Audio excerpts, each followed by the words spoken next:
भाजपनं पंकजा मुंडे यांना विधान परिषद उमेदवारी जाहीर केलेली आहे, त्यामुळे त्या आज उमेदवारी अर्ज भरणार आहेत। विधान परिषदेच्या 5 जागांसाठी भाजपचे उमेदवार अर्ज भरतील।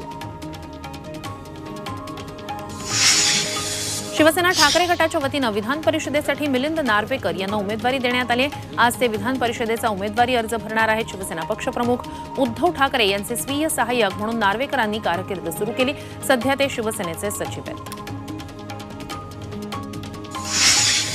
विधान परिषद निवडणुकीसाठी काँग्रेसनं उमेदवार जाहीर केलाय। प्रज्ञा राजीव सातव यांना काँग्रेसकडून उमेदवारी देण्यात आली। माजी आमदार प्रज्ञा सातव यांना काँग्रेसनं पुन्हा संधी दिली आहे। राहुल गांधींच्या वक्तव्याचे पडसाद विधान परिषदेत उमटले। प्रसाद लाड यांनी आक्षेप नोंदवत निषेध व्यक्त केला, तर विरोधी पक्षनेते अंबादास दानवे यांनी संसदेतील विषय असून आपल्या कामकाजाशी संबंध नसल्याचं यावेळी सभागृहात सांगितलं। दानवेंनी शिवीगाळ केल्याचा आरोप प्रसाद लाड यांनी केला। राज्य सरकारच्या वतीनं गट क च्या रिक्त पदांसाठी भरती प्रक्रिया एमपीएससी तर्फे करण्यात येईल अशी घोषणा उपमुख्यमंत्री देवेंद्र फडणवीस यांनी दिली। नोकर भरती परीक्षांमधील गैरप्रकाराचा हा विषय गंभीर आहे, मात्र 2.5 वर्षात पारदर्शकपणे 1 लाख नोकऱ्या दिल्याची माहिती फडणवीसांनी दिली।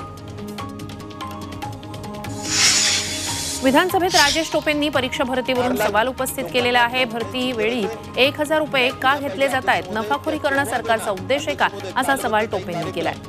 सगळ्यात महत्त्वाचा अध्यक्ष महोदय या टाटा कन्सल्टन्सी असेल राज्यात अनेक परीक्षा भरतींमध्ये पेपरफुटी होत असल्यानं गैरप्रकार टाळण्यासाठी पेपरफुटी विरोधात कायदा आणा अशी मागणी रोहित पवारांनी केली। पेपरफुटीबाबत नरेटिव्ह पसरवण्याचा प्रयत्न होतोय। पेपरफुटी विरोधात याच अधिवेशनात कायदा आणणार अशी माहिती फडणवीसांनी दिली।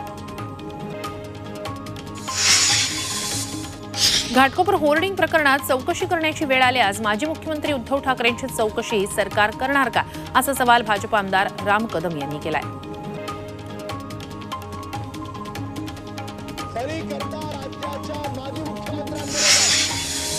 मुख्यमंत्री लाडकी बहीण योजनेला पंढरपुरात चांगला प्रतिसाद मिळतोय। तलाठी कार्यालयात उत्पन्नाचा दाखला मिळवण्यासाठी महिलांची गर्दी पाहायला मिळते।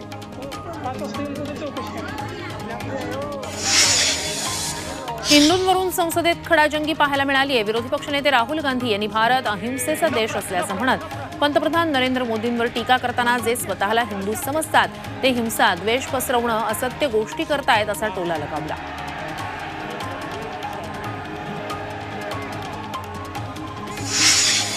स्वच्छ मुंबई प्रबोधन अभियानांतर्गत झोपडपट्टीतील स्वच्छतेचं काम सामाजिक संस्थांकडून काढून नव्या कंपन्यांना देण्याचं कंत्राट रद्द केले जाईल अशी घोषणा उद्योगमंत्री उदय सामंत यांनी विधान परिषदेत केली।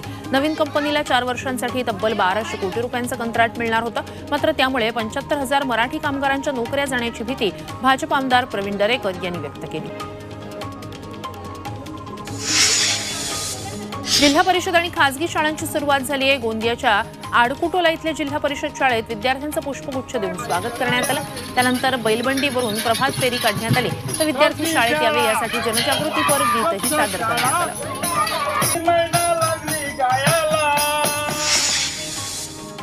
विदर्भातील शाळांची पहिली घंटा वाजली। विद्यार्थ्यांच्या स्वागतासाठी शिक्षकांनी चांगली तयारी केली होती। शाळेच्या पहिल्या दिवशी विद्यार्थ्यांना पुस्तकं वाटप करण्यात आलं। गणवेश सुद्धा दिले जाणार आहेत। चंद्रपूरच्या राजुऱ्यातील देवाडा गावात एकलव्य मॉडेल रेसिडेन्शियल शाळेत प्रवेशोत्सव आणि पालक मेळावा आयोजित करण्यात आला होता। यात सुमारे 75 विद्यार्थ्यांचं विशेष स्वागत करण्यात आलं, तसंच पालक मेळावाही आयोजित केला। केंद्र शासनाच्या निर्देशानुसार शाळेत प्रवेश घेणाऱ्या विद्यार्थ्यांची सिकल सेल तपासणी करण्यात आली। कल्याण चक्कीनाका मुख्य रस्त्यावर खड्ड्यांचं साम्राज्य पाहायला मिळतंय। यामुळे वाहन चालकांना मनस्ताप सहन करावा लागतोय। यात अनेकदा दुचाकीस्वार पडून जखमी झाल्याच्या घटनाही घडलेल्या आहेत। स्थानिकांनी या संदर्भात वारंवार तक्रार करूनही प्रशासन मात्र दुर्लक्ष करत आहे असा आरोप नागरिकांनी केलाय। पुण्याच्या सिंहगडाच्या घाट रस्त्यावर भला मोठा दगड कोसळला। सुदैवानं त्यावेळी रस्त्यावर वाहतूक नव्हती, त्यामुळे संभाव्य दुर्घटना टळली। स्टोन ब्रेकर लावून दगड फोडून आता बाजूला करण्यात आलेला आहे। दरम्यान दरड दुर्घटना टाळण्यासाठी उपाययोजना करण्याची मागणी होती आहे। नागपूर गोवा शक्तीपीठ महामार्गाला राज्यातील सर्वपक्षीय नेते एकवटले। हा महामार्ग रद्द करण्याची मागणी केली जाते। याबाबत नांदेडच्या मालेगावात आयोजित एका कार्यक्रमात बोलताना स्वाभिमानी शेतकरी संघटनेचे नेते राजू शेट्टी यांनी थेट मुख्यमंत्र्यांवर निशाणा साधला। धाराशिवमध्ये शालेय शिक्षण मंत्री दीपक केसरकर यांचं पोस्टर उलटं टांगत आंदोलन करण्यात आलं। आरटी अंतर्गत खासगी शाळांमध्ये सरकारनं घेतलेल्या 25% राखीव जागांच्या मुद्द्यावरून ठाकरेंची शिवसेना आक्रमक झाली। यावेळी सरकार विरोधात जोरदार घोषणाबाजी करण्यात आली।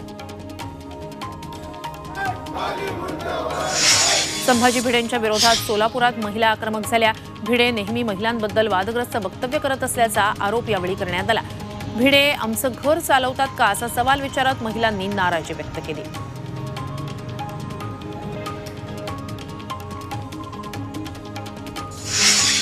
भुशी डॅम बॅक वॉटरफॉल दुर्घटनेतील 5वा मृतदेह सापडला। भुशी डॅम वॉटरफॉल दुर्घटनेत 10 जण वाहून गेले होते, त्यातील 5 जणांना वाचवण्यात यश आलं।